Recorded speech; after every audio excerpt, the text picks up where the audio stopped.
कभी कभी हमने ये भी देखा हुआ है कि कोई लोग जल्दबाजी में या अति आवश्यक को शीघ्रता दिखाते हुए ऐसे फैसले ले लेते हैं जो समय के बाद में पता चलता है कि वो फैसला लिया हुआ बहुत ही गलत साबित होता है। ऐसा ही एक टॉपिक हमारे सामने निकल के आया है। टॉपिक तो नहीं कह सकते हैं, ये एक सवाल कह सकते हैं जो हमारे YouTube के परिवार के एक सदस्य के द्वारा जो पूछा गया है, या उनकी ऐसी जिज्ञासा रही होगी या ऐसी उनकी समस्या रही होगी, जो भी हो। क्योंकि हम ये कह सकते हैं या वो हम बताना चाहेंगे कि अगर जो कोई भी व्यक्ति पति हो चाहे पत्नी हो, अगर जो एक जीवन साथी के वर्तमान जीवन साथी के रहते हुए अगर जो दूसरी शादी करते हैं या दूसरी शादी करने का प्रयास रहता है, तो उसके पास अगर जो सहमति से हुई तब तो ठीक बात है, क्योंकि एक सहमति से आप कुछ भी करिए किसी को कोई भी जानकारी नहीं हो पाती। अगर जो बिना सहमति के, गैर सहमति के आधार पे अगर जो इस तरीके के अगर जो एक्टिविटी अगर जो कृत्य कारित किए जाते हैं, तो उसकी लीगल एंटिटी क्या रहेगी, लीगल एस्पेक्ट में हम उसको क्या हम चैलेंज कर सकते हैं। अगर चैलेंज करेंगे तो कहाँ पे चैलेंज करेंगे, इन्हीं सब सारे बिंदुओं के साथ, सारे सवालों के साथ आज के वीडियो में हम चर्चा करेंगे। और वीडियो शुरू करने से पहले एक रिक्वेस्ट हमारी है, अगर जो आप चैनल पे पहली बार आए हुए हैं, चैनल पे नए हैं, तो उसको लाइक करें, सब्सक्राइब करें और कमेंट में देश हित में जय हिंद अवश्य लिखें।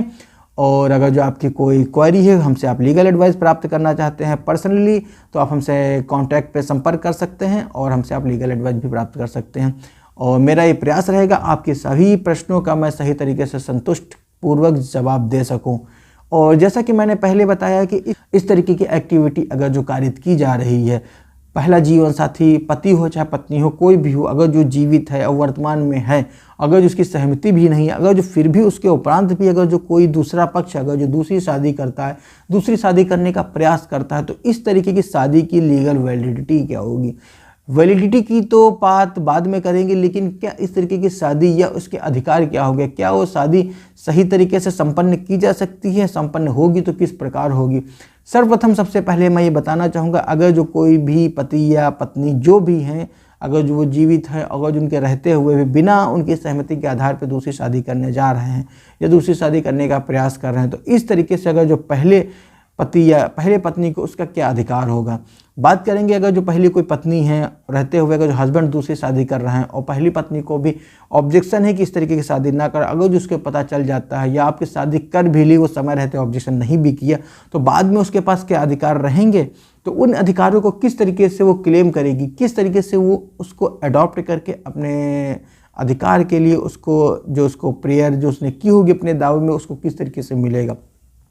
तो नंबर एक सबसे पहले मैं बताना चाहूँगा, अगर जो हस्बैंड ने दूसरी शादी कर ली पहली वाइफ के रहते हुए और दूसरी वाइफ के साथ भी रह रहे, यानी कि एक हस्बैंड है उसकी दो वाइफ हो गई हैं, तो इसके आधार पर जो पहले की जो पत्नी है और जो बाद की पत्नी है, दोनों में मधुर संबंध तो रहेंगे नहीं। और पहली पत्नी के आधार पे हम ये कह सकते हैं कि उसका राइट भी अभी तक सारे उसके as a legally wedded wife वो मानी जाएगी, क्योंकि पहली पत्नी के आधार पर ही उसके सारे उसको अधिकार मिले हुए हैं। और पहली पत्नी के होते हुए जो दूसरी पत्नी आपने बनाई है, दूसरी जो शादी आपने की है, तो उस पत्नी को पत्नी का दर्जा बिल्कुल भी नहीं मिलेगा, यानी कि हम उसको लीगली वेडेड वाइफ नहीं कह सकते हैं। अब दूसरे शब्द में उसको कुछ भी अलग अलग क्षेत्रों के आधार पे अलग अलग नाम दिया जाता है। लेकिन अगर जो पहली पत्नी जीवित है उसके रहते हुए, तो क्योंकि लीगली वेडेड वाइफ पहली पत्नी है, तो दूसरी पत्नी को जो आपने बनाई है उसको पत्नी नहीं कहा जा सकता है। और इसी के आधार पर पहली पत्नी को सारे अधिकार मिले हुए हैं, यानी कि अपने पति से बतौर गुजारा भत्ता की रकम अपने जीवन यापन करने के लिए लड़ सकती है, ले सकती है। और इसी के साथ में अगर जो और भी जो सेक्शन 498A जो कि अब BNS 85 हो गया है, इसी के आधार पे वो थाने में भी प्रार्थना पत्र दे सकती है कि सच सच तरीके से हमारा शोषण किया गया है और किस तरीके से हमको छोड़ के हमारे पति ने दूसरी शादी की है, उस पर आप सही तरीके से पूरा ऑब्जेक्शन कर सकती है, मुकदमा भी दर्ज कराया जा सकता है। दूसरी चीज़। तीसरी चीज़ एक ये ग्राउंड है कि आप उसके आधार पे एक तरीके का एक घरेलू हिंसा का भी एक अंतर्गत आता है कि आप उसको मेंटली तौर पे आप उसको टॉर्चर कर रहे हैं, और इस तरीके के टॉर्चर को घरेलू हिंसा के अंतर्गत इसको रखा गया है। इस तरीके की एक्टिविटी अगर जो वो लाती हैं या हस्बैंड के द्वारा इस तरीके की एक्टिविटी अगर जो कारित की जाती है, तो इसके परिणाम स्वरूप पहली पत्नी को यह अधिकार भी होगा कि वो सही तरीके से सेक्शन 44, सेक्शन 498A और सेक्शन 12 के अंतर्गत घरेलू हिंसा का परिवाद भी दाखिल कर सकती है, जिसके आधार पे अपने साक्ष्यों के आधार पे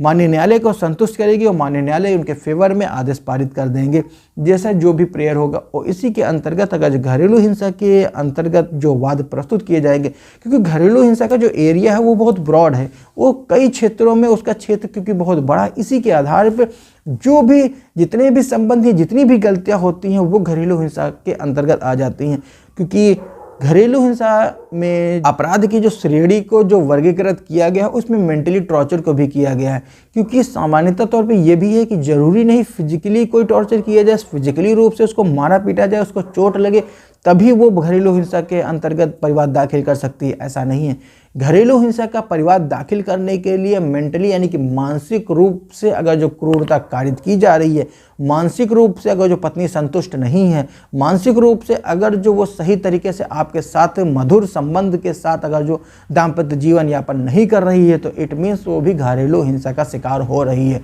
और घरेलू हिंसा से जो व्यथित व्यक्ति है वो सेक्शन 12 डोमेस्टिक वायलेंस के अंतर्गत जो एक्ट है उसमें आप माननीय न्यायालय के समक्ष अपने तथ्य, अपने फैक्ट के आधार पर माननीय न्यायालय के समक्ष आप अपना प्रार्थना पत्र प्रस्तुत करें और अपने सारे फैक्ट, अपने सारे जो ग्राउंड है विद द एविडेंस यानी कि साक्ष्यों के साथ आप अपनी माननीय न्यायालय के समक्ष अपनी बात को रखें अपने प्रार्थना पत्र के माध्यम से, और माननीय न्यायालय आपके फैक्ट को कंसीडर करते हुए आपके फेवर में आदेश पारित कर देगी। और यही नहीं, क्योंकि घरेलू हिंसा का जो क्षेत्र है, जैसा कि मैंने पहले बताया है कि उसका क्षेत्र बहुत ही ब्रॉड है, बहुत ही बड़ा है। इस घरेलू हिंसा के अंतर्गत आप घरेलू हिंसा के लिए जो आप प्रेयर करते हैं, जो आप रिलीफ लेने जाते हैं, वो तो मिलती ही मिलती है। इसके साथ में आप मॉनेटरी रिलीफ, रेजिडेंशियल रिलीफ यानी कि जो आर्थिक रूप से जो आपको गुजारे भत्ते की राशि चाहिए वो भी इसी वाद में मिलेगी। आपको रहने के लिए यानी कि आवास के लिए अगर जो आपकी कोई अगर जो आपने प्रेयर की है वो भी मिलेगी। क्योंकि ज़्यादातर मामलों में ये भी देखने को मिलता है कि मारपीट के बाद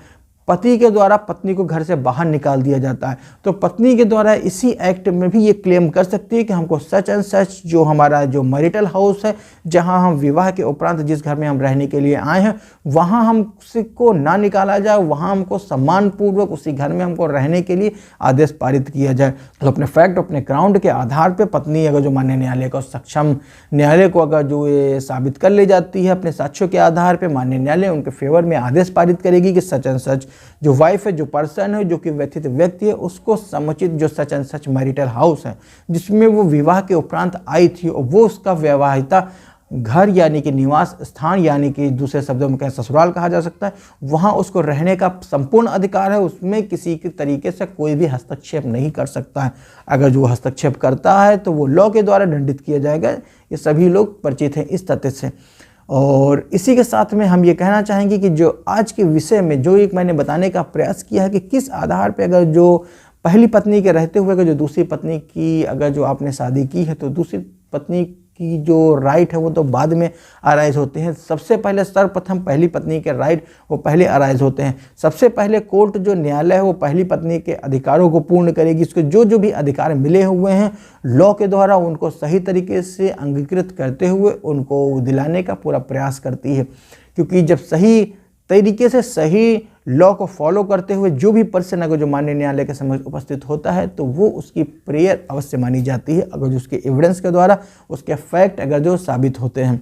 आज का वीडियो यहीं तक है, इतना ही है। मिलते हैं किसी और एक वीडियो में एक नई जानकारी के साथ एक नए विषय पर डिस्कस करेंगे। और अगर जो आप वीडियो ने अंत तक देख लिया है, पूरा देख ही लिया है, तो इसको सब्सक्राइब करें, लाइक करें और कमेंट में जय हिंद अवश्य लिखें। तो मिलते हैं किसी और एक वीडियो में एक नए विषय पर चर्चा करने के लिए। तब तक के लिए हंसते रहिए, मुस्कुराते रहिए और हाँ, वीडियो अंत तक देखने के लिए प्रेम पूर्वक धन्यवाद। जय हिंद।